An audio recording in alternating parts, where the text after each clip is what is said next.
Okay. Okay. Good morning, gentlemen. We're going to turn to the tour.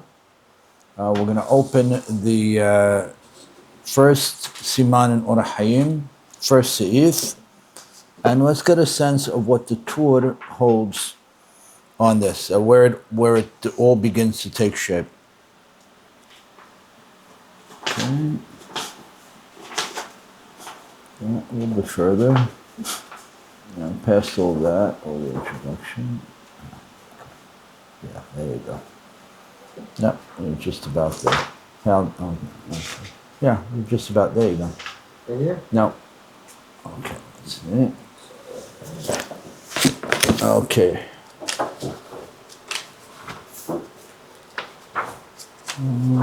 Okay, beautiful.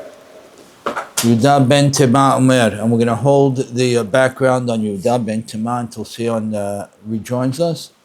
Habei az kanamer, kal kanesha, gibor ka'ari, ratz kitzvi, begibor ka'ari, latzot, tzon aviha shabashamayim, right? As we saw in Shulchan Aruch.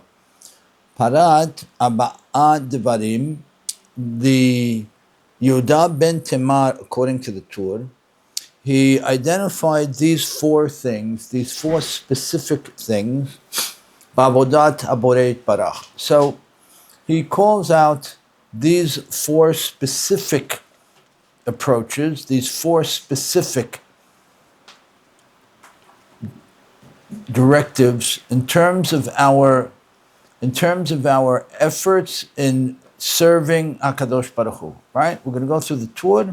We're going to look a little bit at the Bet Yosef, maybe somewhat at the Bach as well. Great. Okay.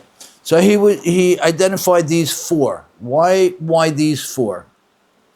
V'itchil ba'az kanamer. He started with brazenness as a leopard. Fisho klal gadol ba'avodat haboreit barach. The fish who klal gadol ba'avodat boreit barach. What does that mean? What is a klal, first of all? A nation. A principle, a rule, right? Now, when we see a klal, or a principle or a rule, what is that? What do we do with that? What do we do with that, Morris? What do you say? What do we do with a klal? When we see a klal, a halachic klal, or a general klal that our rabbis will dictate, will describe.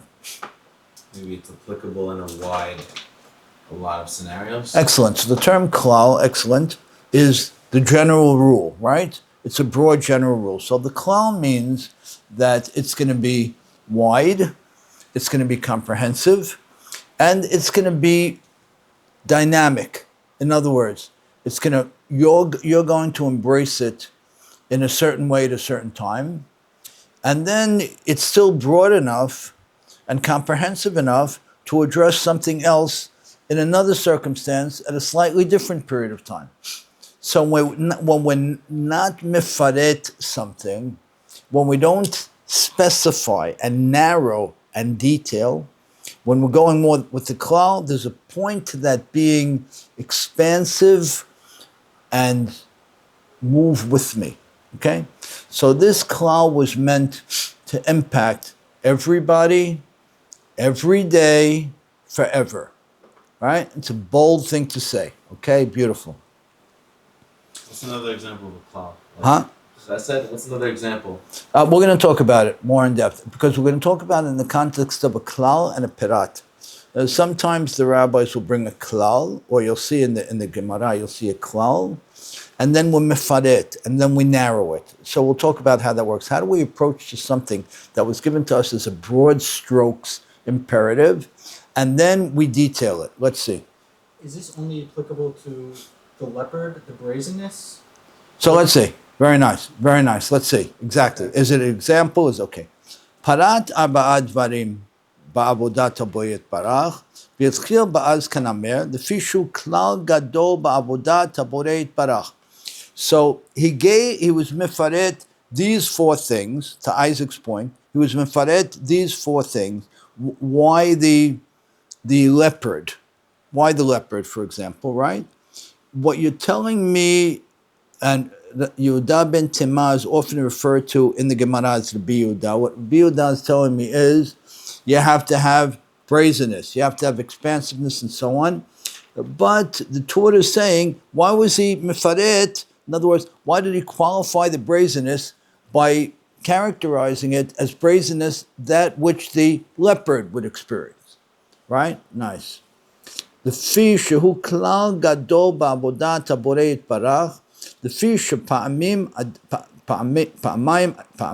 אדם חפץ לעשות מצווה ונמנע לעשותה מפני בני אדם שמלעיגים עליו. What does that mean?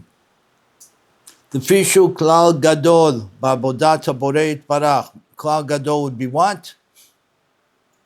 כלל גדול. Tremendous principle. Yeah, it is resilient, it's broad, it's forever. Good? So the klal in general is very broad. The feed, because there are times a person will want to do a mitzvah, now,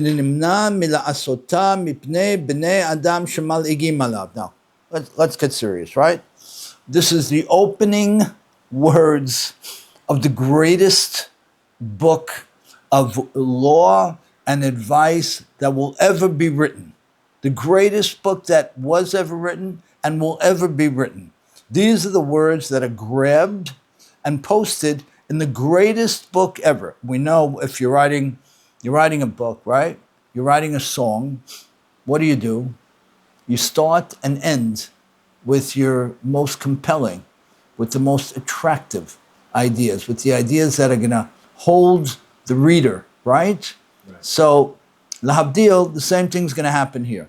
So tell me, what's he saying here? This is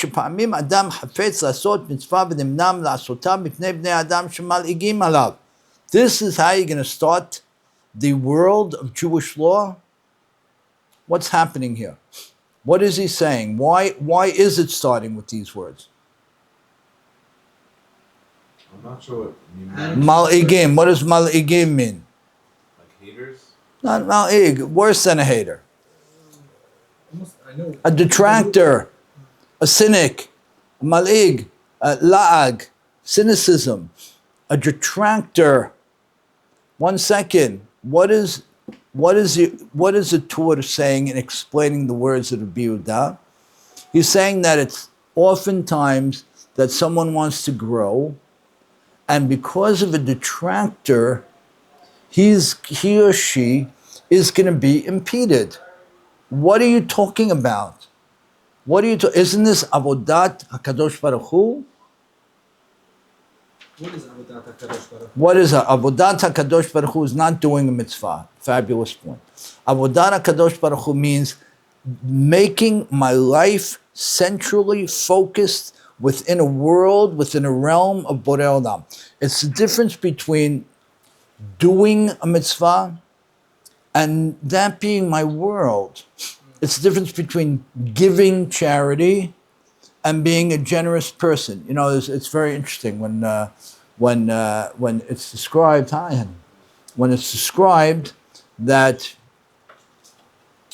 Bnei Israel were asked in the desert, right, to start bringing their gifts to the Mishkan. So it's very interesting because you have a group of people that for over, let's say, a strong percentage of 200 years didn't own anything. A slave has no ba'alut. A slave owns nothing, right? So you had people for at least of the 210 years when they were full slaves, you want to call it 130 years, 140 years, generation after generation after generation owned nothing. Now you're telling the people who owned nothing, who finally owned something, to give it away? That was a massive lift. And HaKadosh Baruch Hu describes it to Moshe Rabbeinu to reach out to those who are nedivei lev, who have generosity of the heart. Nedivei lev means generous of heart.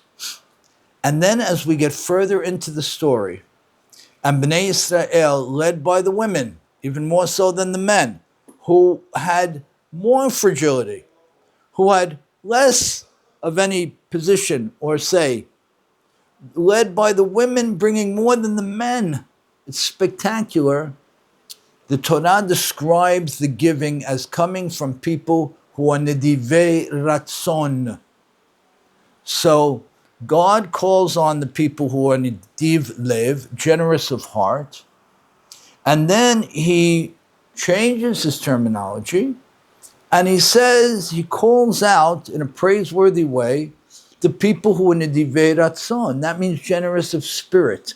What's the difference? What's the difference between generous of heart and generous of spirit?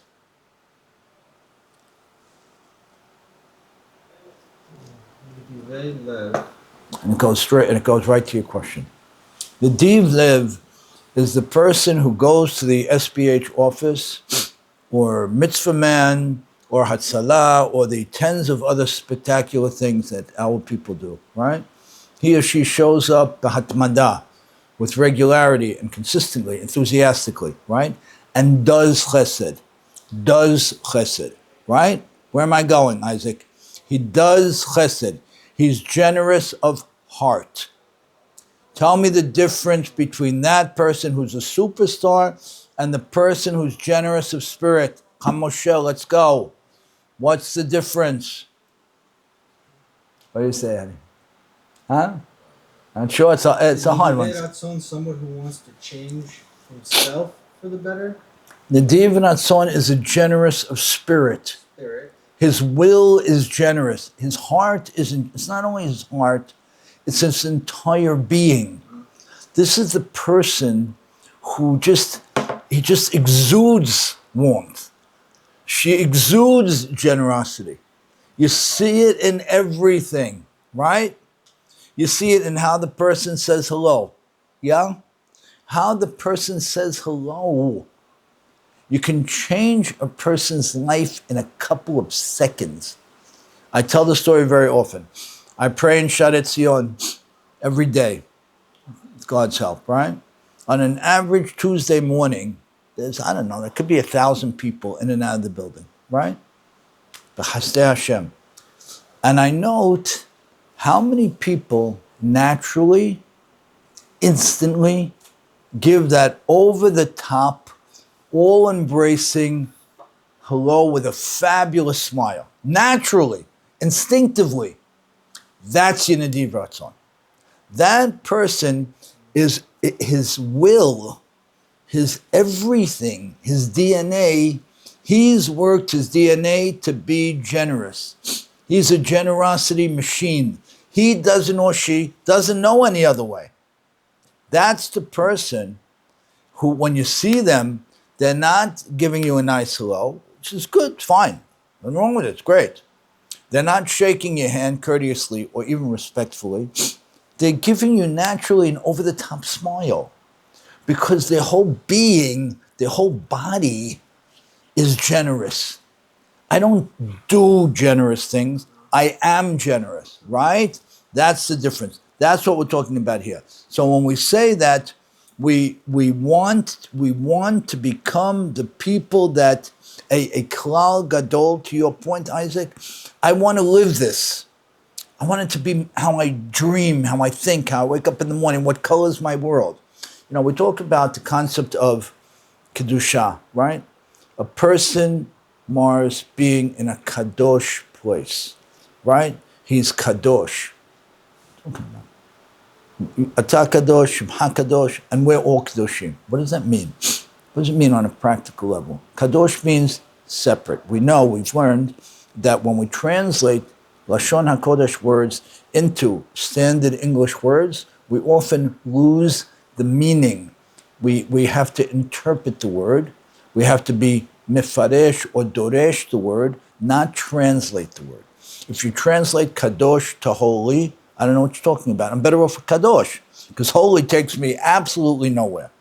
But if I translate kadosh to separate, and I know HaKadosh Baruch Hu is separate, and I know I'm separate, that means that when I'm in the bubble of my love of Borei Olam, when that's consuming me, I'm walking down Norwood Avenue, let's say, along with a lot of other people, right?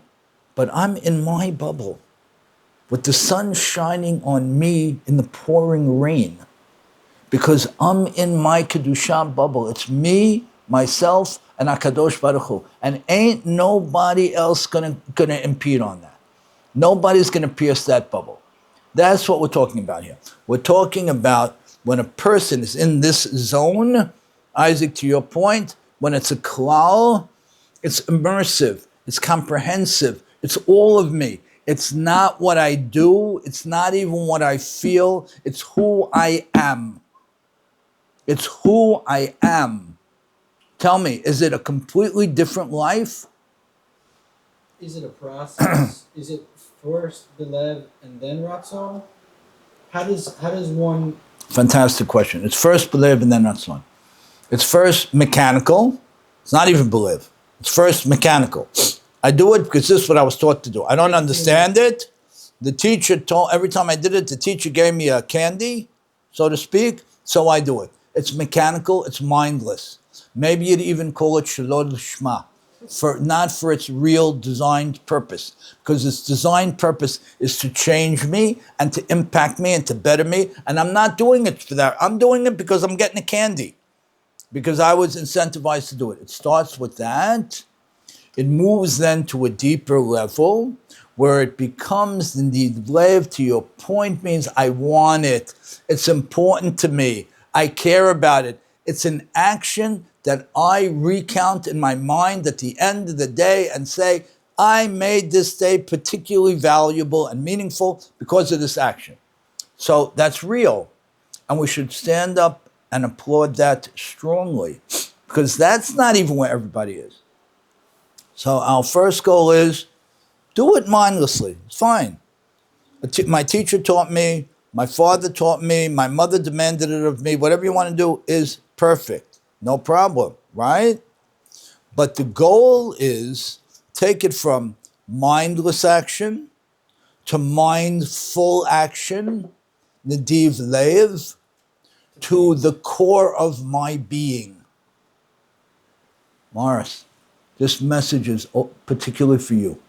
All right? I want to see you walk into a building with that beautiful smile naturally on your face. And you know why? Because it's internally generated. Because you're in this fabulous place with you and Borei Olam. It doesn't get better. It doesn't get better. We went to the Botanical Gardens in Brooklyn. Right? Who would even think there's a botanical gardens in Brooklyn? All right? The better of is the botanical gardens, the New York Botanical Gardens in the Bronx. It's over the top, breathtaking. It's breathtaking. So we went to the one in Brooklyn thinking that would be its poor cousin, right? The Brooklyn Botanical Gardens, right? Remember, you're in Brooklyn. My granddaughter came to Brooklyn and she told her mother, Mommy, I don't like the background here. I told her the background is very simple here. It's concrete. We don't have grass.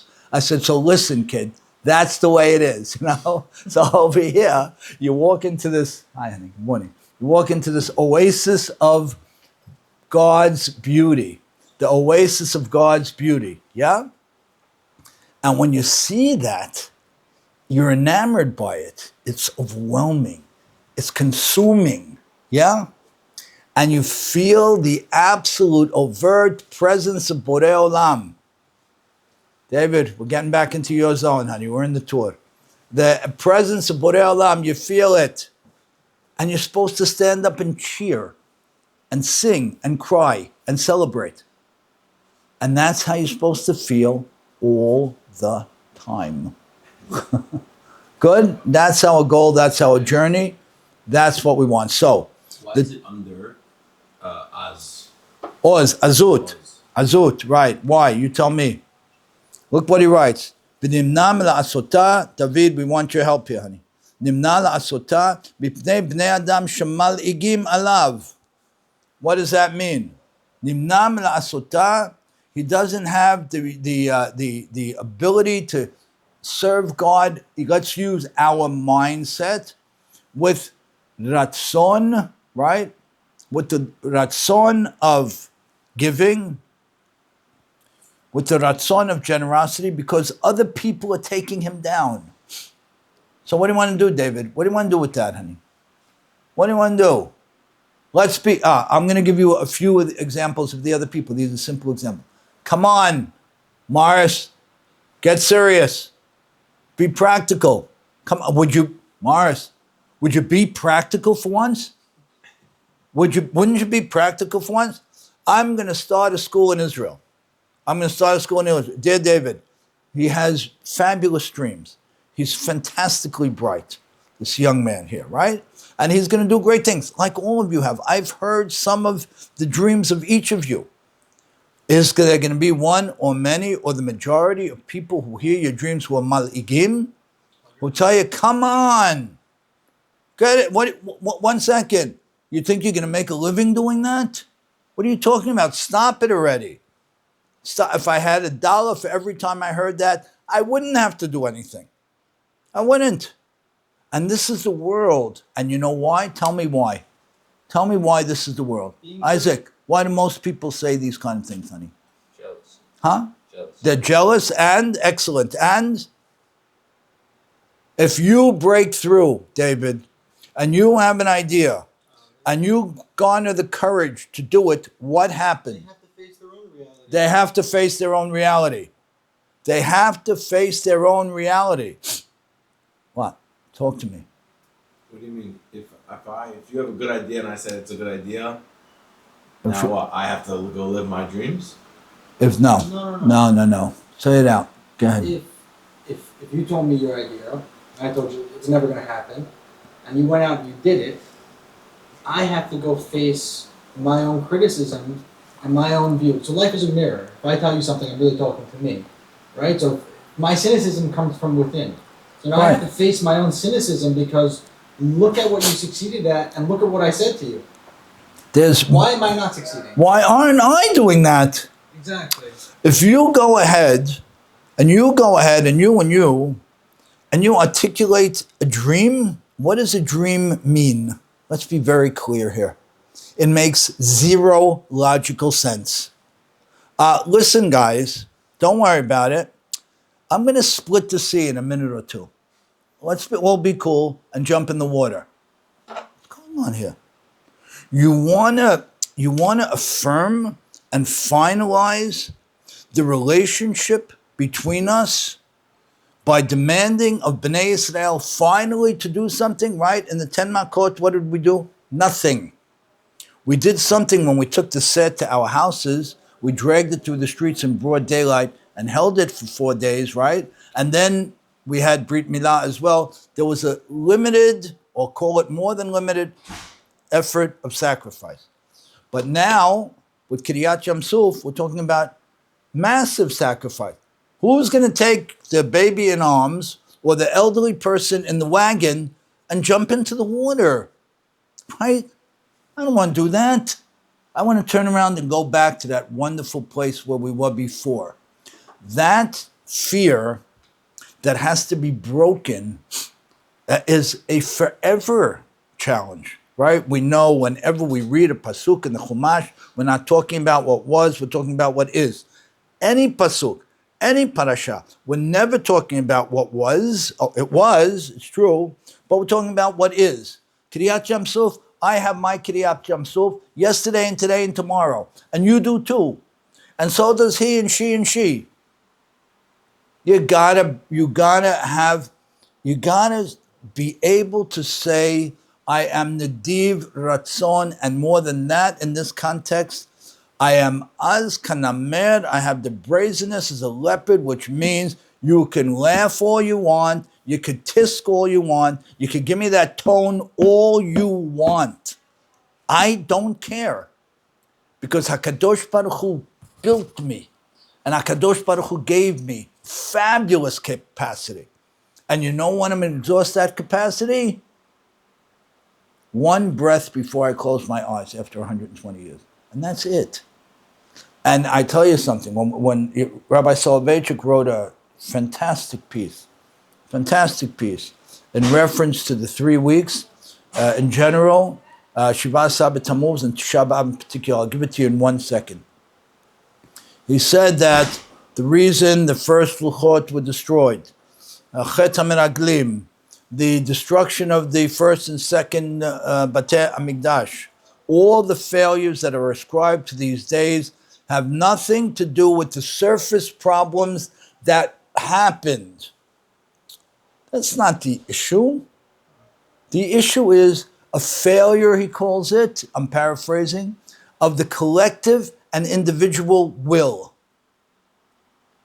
Now you're getting serious. If you tell me we have the most horrific days in our history, right? Soon, God willing, to return to days of celebration. But today, the most horrific days, right? Because even because of sinat chinam, whatever that is, it's hard. It's hard. Sinah is davar shebelev. There's something in a person's heart. We hold people accountable for what's in their heart, and we're going to destroy society, destroy the holiest place on earth, destroy the temple for that thing. It's hard. But if you say that that sinat chinam, or hatred with no clarity, with no understanding, or cardinal sins violated wantonly and rampantly, is because of a failure of the individual and collective will, that's something we have to mourn. What does it mean? Failure of the will. What does it mean? It means not that you would be, it means Morris isn't fighting to be the Morris. That's the failure of will. Harambam in the Moreh Nevuchim describes most religious people as being outside the palace of Borei Olam, the religious people, outside the palace with their backs turned to it. I'm facing in the wrong direction. What do you mean? I'm the religious guy. I'm not in the inner sanctum of the palace. I'm not in the outer rooms, the outer chambers, near the inner sanctum of the palace. Nope. Where are most people, he describes, they're outside praying in the wrong direction because they're not enamored by God. They're not in love with God. They're not in that glow. You know, Isaac, has the love of his life, right? You have the love of your life, Baruch Hashem. Are you enamored with her? Absolutely. Can you ever see living your life without her? Of course not, right? She's your energy. She's your oxygen, right? Right? That's what we work and strive and sacrifice for, right? 100%. It's making me emotional now. That's what we want with Borei Olam. We want the same thing. So what do we want? We want to have the azut to fight off the naysayers who are going to burst our bubble. And I've said this to you many times, to all of you. These days, after failing in this respect for so many years in my life, anybody who comes near me, within 5 yards of me, that will burst my bubble, I used to placate that person.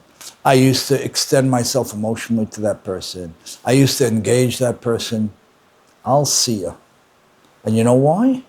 Because my ratzon is paramount. My ratzon to be in my bubble with Borei Olam and myself is paramount. And ain't nobody going to take that away from me. And kabod labiriot, which is true. I have to see the weightiness of everybody. That's true. But dear Isaac, that comes second to me. And unlike other value systems and other religions, we never put anybody else before ourselves, ever. So I hope this was a long answer to a short question. But that's what we want here. So anybody who Adam hafetz לעשות מצווה ונמנע מלעשותה מפני בני אדם שמלעיגים עליו. ועל כן he's here שתעיז פניך כנגד המלעיגים. I'm reminding myself every morning that I should have azut in neged them, against them. I should be a Powerhouse. powerhouse. Nobody can take me down. And by the way, the world is complicated. And we live in a very, very, very, very, I've said this 100 times, very cynical country. It's a spectacular country, but America is very cynical, very judgmental. For example, the classic example that people have brought forever is, how do you judge a person doing the hardest job in the world in 100 days? The first 100 days of a presidency. Is that the dumbest thing ever? It might be the dumbest thing ever, or one of the dumbest things ever. I can't judge a secretary in 100 days. You can't, because you don't know anything yet, nor does the person who just started filling the position. But we're in a place of extensive, unending cynicism, which is very critical, very judgmental. Our first reaction is to judge and to criticize. And because our great rabbis had in their spectacular wisdom and vision that we would be living in places like this, they tell us, first mitzvah in the Torah. They don't tell us first mitzvah in the Torah to reclaim Anochi Hashem Elokecha. They don't say that. They say the first mitzvah in the Torah to reclaim the mindset that will enable me to say and to feel and to immerse in Anochi Hashem. I want you to do a simple exercise. I want to suggest everybody do a simple exercise. I want you to ask somebody you love how they naturally see you. And you can't ask somebody who's going to con you. Naturally see you. Do they naturally see you with a big over-the-top smile or not? Simple question. When they envision you, or look on your family chats, right? Look on the family chats. That's a good little hook these days. You look on the family chat. What does your smile look like? Is it over the top? Everybody's going to smile on a family chat picture, right? But is it over the top, or is it perfunctory, or is it mechanical, or mechanical plus? It can't be even a good smile. It has to be over the top. And when you're over the top, it means I'm in love with God. I'm in love with life. I'm in love with me. And why should life be any different than that? And you know what? Let's all finally shake this crazy, driving nonsense that life is first and foremost about having and buying and earning, and then it's about everything else. We really got crazy. We got crazy, and we lost it. We lost it. It's first and foremost about making money, and then of course I go to a class. Of course I do chesed. No, honey. And I'm raised both my hands high because I was guilty of it while I was teaching the opposite. It's first and foremost my Torah. First and foremost my kiviut in Torah, which gives me the love, the aura, the strength to be over the top, happy, and in love with God. Then second, it's my commitment to mitzvot.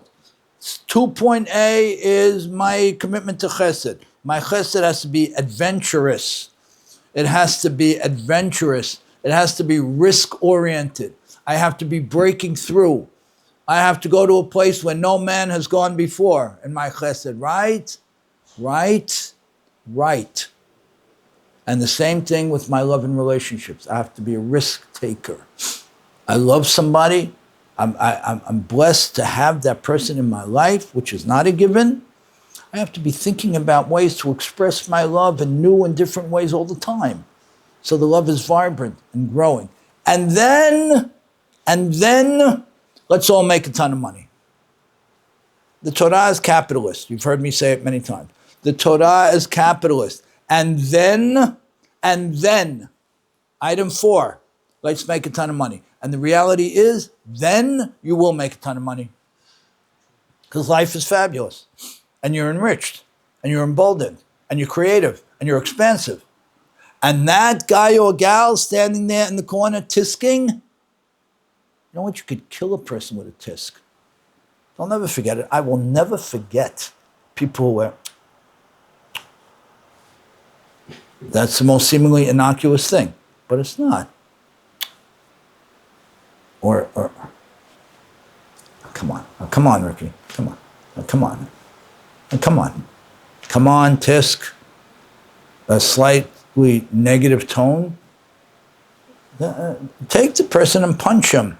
A person will get over the punch quicker than he'll get over the debilitating tone or facial expression. Give me the punch.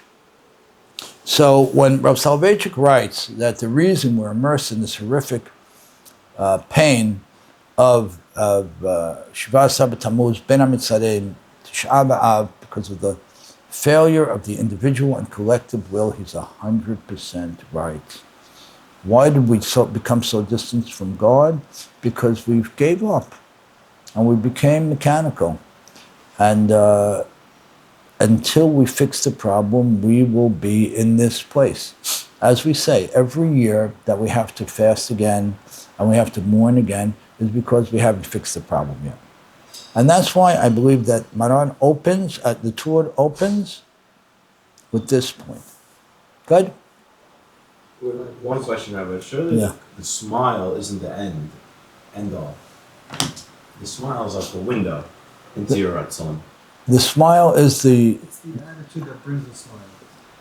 but the attitude that brings a smile, yes, great. So the attitude brings the smile. The smile expresses the strength and emboldens it. The biggest beneficiary of my over-the-top smile, of any of our over-the-top smile, is me. Right? Give me an over-the-top smile. We're going to do a little therapy session here for a minute. Let's go. I saw you that was an over-the-top smile, right? And I have no sense of humor, so that was really an over-the-top smile. All right, great. That was an over-the-top smile. For that couple of seconds, you were transformed, and you transformed everybody in the room. Now, if you walk into a room, let's just say, and you're pitching a business deal, and you walk in, I'm not criticizing, because you know how much I love you and care about you. If you walk in and you look like you look now, I will never invest with you. And I don't care if it's the newest, greatest widget that was ever brought to mankind. Huh? I invest in the person. If you walk into the room with the smile you had 45 seconds ago, you can sell me whatever you want. And I'm pretty smart. You can sell me whatever you want. Because as Isaac said, I'm investing in the person, not the product, not the financial tool.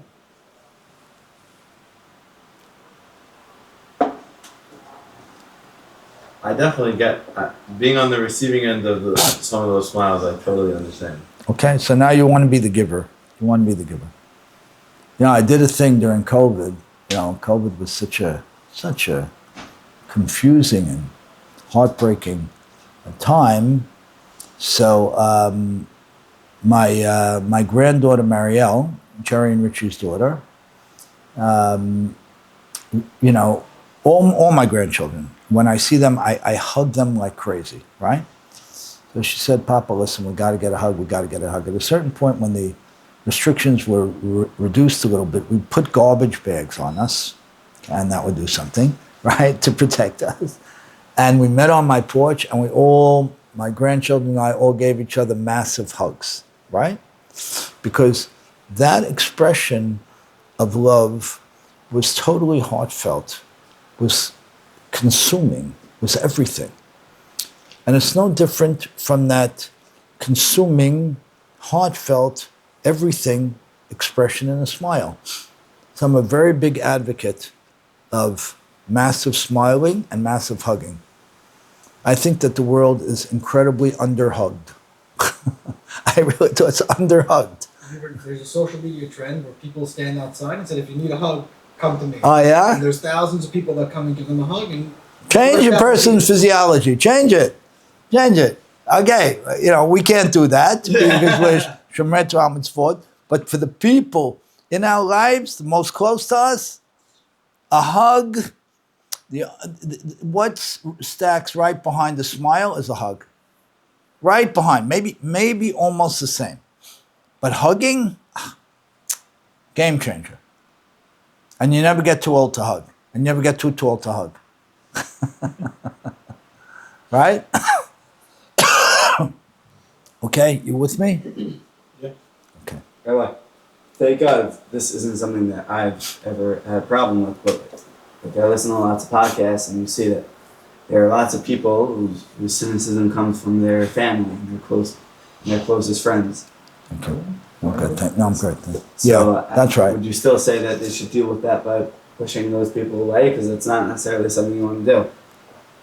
I think the only difference I would say is that in those cases, I would say the cynicism is coming more from a place of care. If that makes sense. No, I don't think so. I don't think so. I think it's coming from a friend. Get rid of the friend.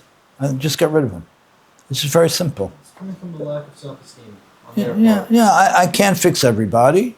One of my rabbis taught me a very simple but powerful idea once. He said, Ricky, stop with the things that you have no possibility of fixing.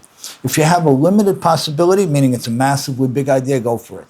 But if you have no possibility, don't go for it. Meaning, simple idea, but very important one. The cynical friends, I take a shot, I take two, I take three shots, and then I distance myself. That's it. I have no obligation to have somebody in my life who is going to hurt me. The purpose of a friend is to enrich my life. And our rabbis describe that people, if they're very lucky, will have 2 or 3 chaverim. That's it.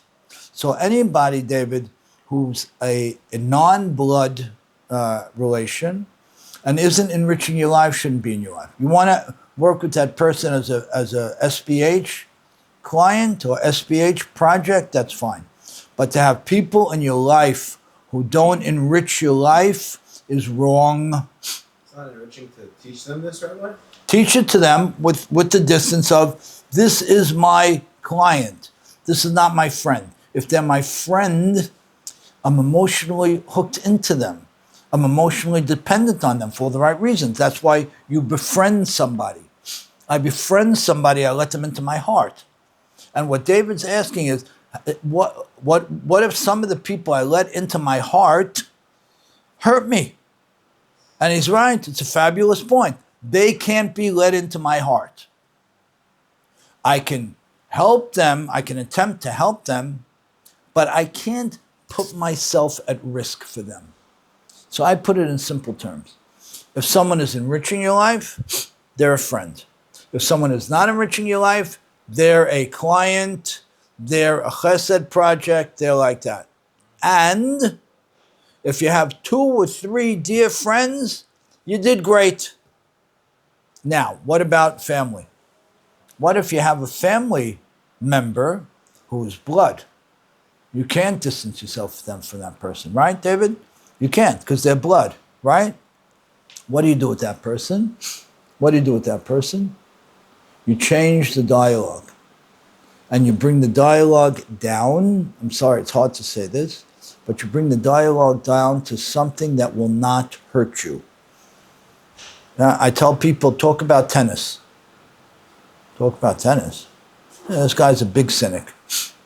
He's related to me through blood, and he's a big cynic. I said, okay, so talk about something innocuous. Talk about tennis, talk about shuffleboard, talk about the World Series, talk about something that can't hurt you, because you have to keep up the conversation, and God willing, the person will change one day, or you maybe, by distancing a little bit, will impact him. But in the meantime, you step back. I saw one person, it comes to mind now, a number of months ago. He said, we have to get together and catch up. So up until that time, I know him many years, I would have said, great. But I know when I say great, I extended myself to him, which he's desperate to have. And then he says, I'll check my calendar and get back to you in 2 or 3 weeks. What? You asked me to get together and catch up. Now I'm going to check my calendar and get back to you in 2 or 3 weeks? Okay, you can say that to me once, fool me twice.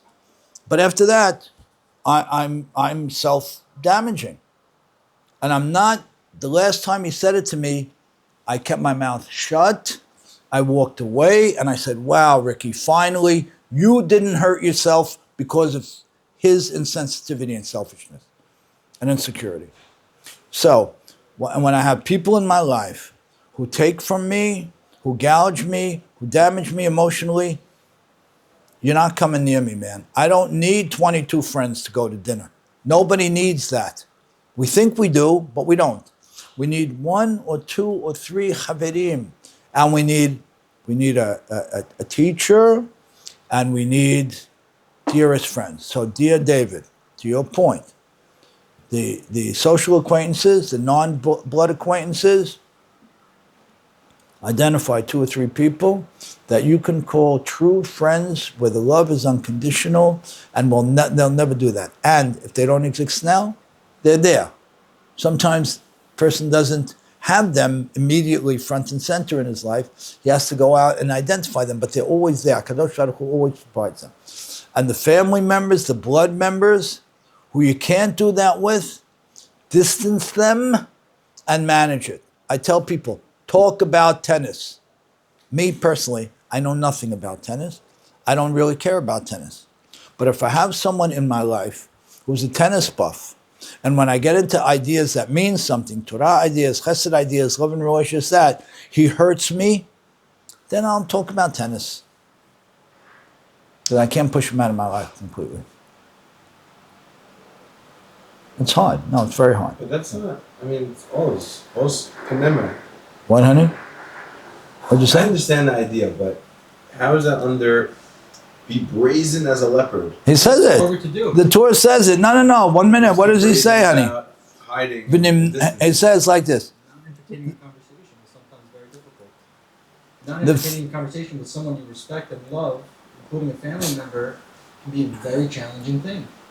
Look how he writes it, to Isaac's point. Lefi shepa'amim, Adam hafetz lasot mitzvah. What's the greatest mitzvah?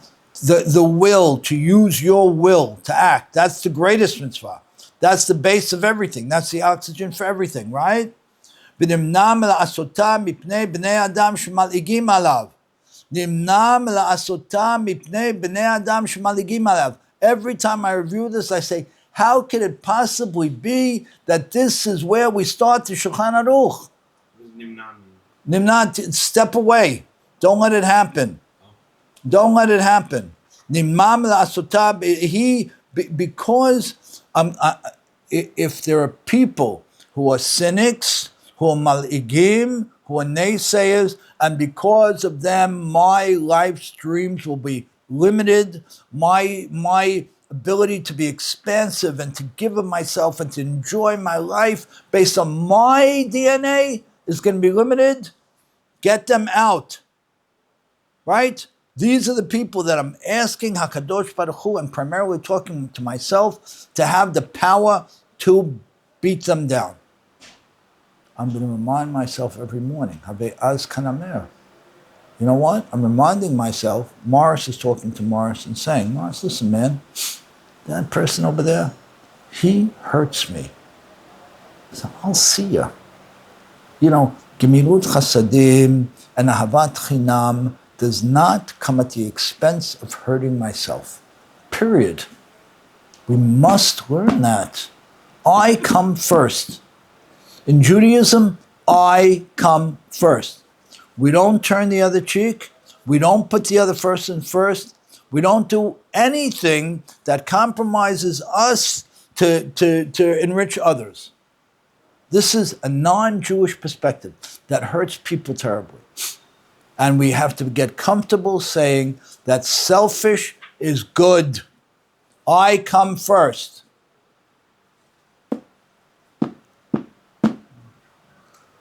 That's it, man. If we each listen to what we learned this morning, I'm not going to spend an hour a day on it, but if we listened a couple of minutes a day and we reaffirm this, we'd be different people. We'd be different people, and we have to be. Because the people in this room are builders. That's why you're sitting here. And you're not going to do anything less. And the only thing that's going to hurt you is if you let other people hurt you. And our great rabbis knew this. And they said, dreamers, builders, everybody, get out there and assert your self-love and self-resilience. And don't let anybody in your circle who's going to compromise it. All right, so we did the first few words. Okay, let's go a few more minutes. Ken, he's here. Chutaiz panecha keneged hamal'igim. Right, Mars, I should be brazen against these naysayers and cynics. Va'al timna mila'asot mitzvah, and don't hold back from doing this mitzvah. V'chein amar Rabbi Yochanan ben Zakkai l'talmidav, Yeh ratzon shetiheh morah shamayim alechem kemorah basar v'dam. What is he saying? Unbelievable thing. What is he saying? Yeh ratzon shetiheh morah shamayim alechem kemorah basar v'dam, with an olive. It should only be, he says, that the fear of God should be on you like the fear of man. Because if I feared God, was in awe of God, as much as I fear man, I would never let man stop me from doing what God commands me to do. I would never let man get in my way. But what we tend to do is we put man in front of God, and we put his opinions on us, his valuing us, and all that kind of stuff before God's. So he said it beautifully. The awe, the fear, the immersion in the heavens before the fear or awe of somebody of flesh and blood. Let's see if we can continue. Yeah, let's go one more sentence. And so it is in the context of being embarrassed. שפעמים שאדם מתבייש בפני אדם יותר ממה שיתבייש בפני הבורא יתברך. ועל כן הזהיר שתעיז מצדך כנגד המלעיגים ולא תבוש. He says, there are times when we get more embarrassed in front of people than we care about the embarrassment in front of God. And therefore he says, take your brow, take your head, your metzach, your brow, and keneged hamaligim, neged the naysayers, and don't give up. Don't give up. And then he quotes David HaMelech, the same thing. Quotes David HaMelech when he was running away, that he also never gave up his Torah, and he never became embarrassed of it. Okay. Very interesting that this We have our marching orders, yeah. No, it's interesting that not only is this written down, I never read this before in Halakha, and it's the first Halakha in the Torah. And the Torah really spends a lot of time on it. And it's beautiful. We're going to do some more. We're going to do the Torah. We're going to do the Beit Yosef, the Bach. We'll do some of the Shulchan Aruch. We'll do it just a couple more days. But I want you to all to own it. Good. Baruch Adonai Le'olam. Amen ve'amen.